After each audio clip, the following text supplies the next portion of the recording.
Welcome back to another segment of Behind the Scenes of The Waltons. Today I'm talking about The Bicycle, an episode from season 1. In The Bicycle, we have two storylines going on. One revolves around the local blacksmith, Curtis Norton. I have no idea where they got that last name from. Curtis Norton was played by Ned Beatty. Ned Beatty, just consummate actor, has done brilliant work for years and years, and I've had the pleasure of crossing paths with him over the years up until his passing earlier this year. For a number of years, Ned Beatty was the celebrity host for a charity tennis and golf tournament that I had the pleasure of being able to participate in. And one day I just got this phone call, and it was Ned on the phone personally asking me if I would come and attend this event in Louisville, Kentucky. So I was very honored to get that personal phone call from him and had the chance to catch up with him a bit. My son was very young. I got to get a couple pictures taken of Ned with my son, so that was kind of fun for his scrapbook. Curtis has recently attended his school reunion, where he rekindled a romance with Anne Harris, and he has since been swapping letters with her. However, he has been getting John Boy to help sort of flower up what he's saying, his sentiments, but put in the poetic way that John Boy can write it. A little Cyrano de Bergerac going on there. And Anne has been quite smitten with these letters.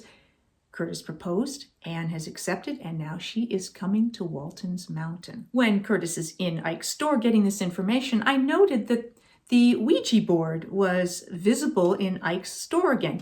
In this case, it was a rectangular board, whereas in the ghost story, when the family actually brought one home, it was a round version of it. The other storyline in this episode revolves around Olivia, who is feeling ignored and not listened to by the family. They're off doing their own thing, and she feels neglected and overlooked. And she has been asked to sing lead in the church choir. I see.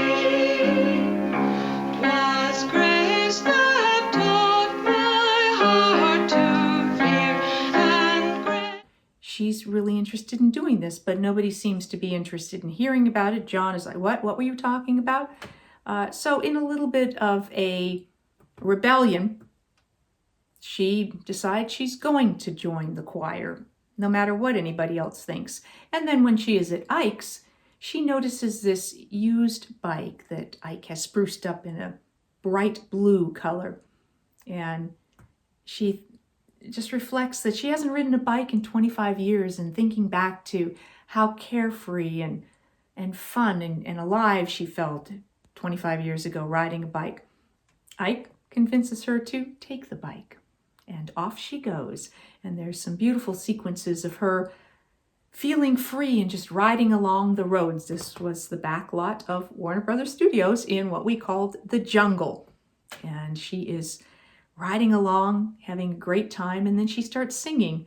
And it's reflective of her desire to go and join the choir, and just her remembering that at some point she had dreams and even thought perhaps she might become a singer and might even sing opera in New York or something. And she let go of those dreams when she decided to marry John and raise a family. But now, kind of having a little bit of an internal crisis, all of these feelings are coming back up, and riding this bike just makes her feel alive again. When Anne arrives, John Boy is there to meet her because Curtis is sprucing up the place and sprucing up himself. When she gets off the bus, there is a brief exchange with the bus driver, who is referred to as Al. In fact, this was Al, one of our stand-ins. When actors are being staged for their movement within a scene, one of the camera assistants will put down these T-shaped marks at your feet. So it's, the T, and then where the base of the T is would tell you you stand on either side there. That means you are in focus for the camera and for the lights. Sometimes when we were outside and the marks might be visible, they would pull up the marks before filming, and they would put maybe a stick there or a rock or something that the actor could catch in their periphery to know where they were going to stop to hit that mark. In this case, I happened to notice there seemed to be this sort of stick in front of the actress's feet. And I went, oh, that's probably a stick being used to replace the mark.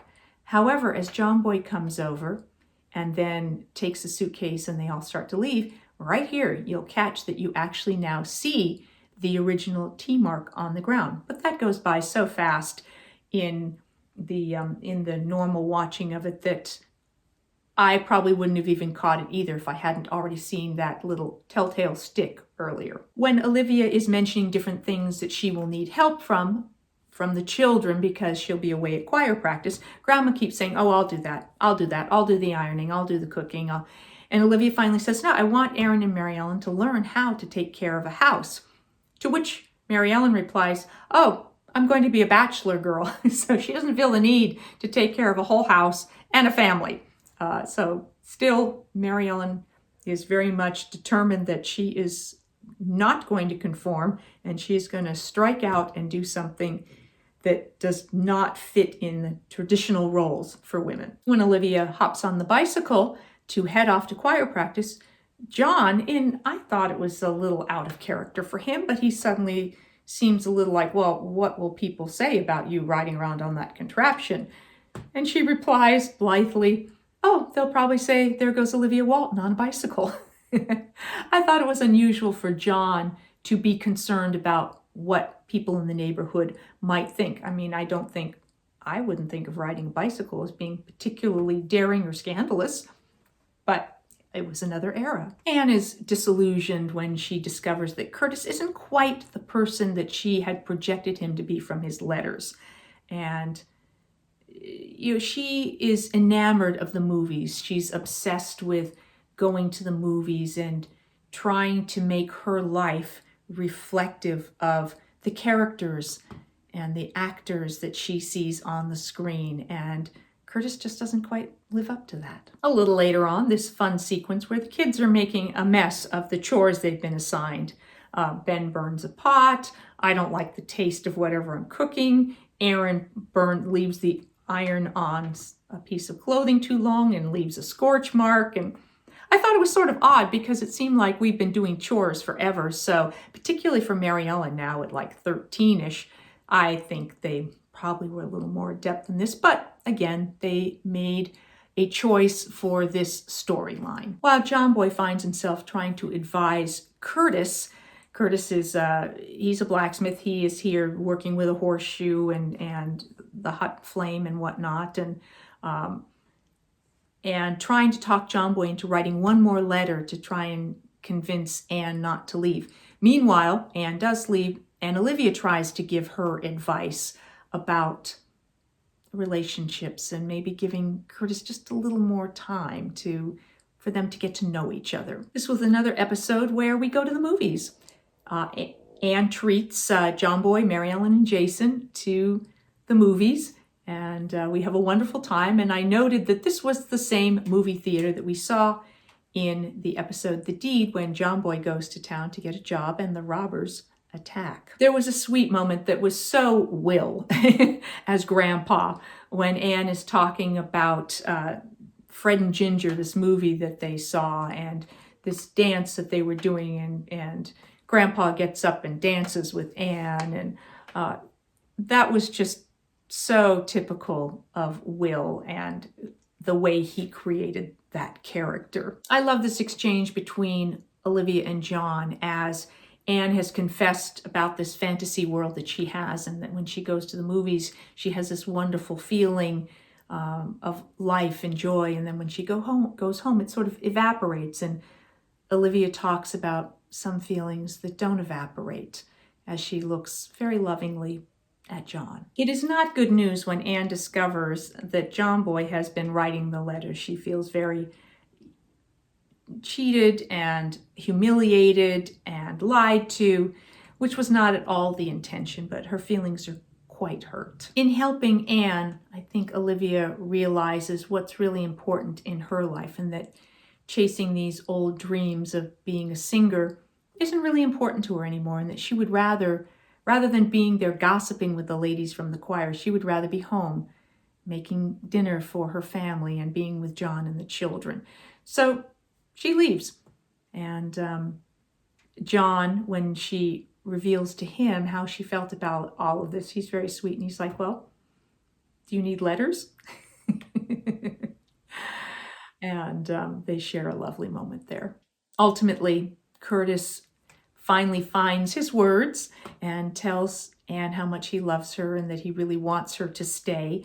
Anne is still very conflicted, but then in a moment of clarity realizes that she doesn't want to lose him, and she borrows Olivia's bike and she goes pedaling off. And I love the moment where she got kind of stuck by Drusilla's pond and is trying really hard to get going again. And Curtis finally sort of hears her calling for him and gets out of his truck, and the two share a moment of reconciliation. That's what I have for you for this segment of Behind the Scenes of The Waltons about the episode The Bicycle. I'll be back with more Behind the Scenes of The Waltons and more Ask Judy. Thanks for watching.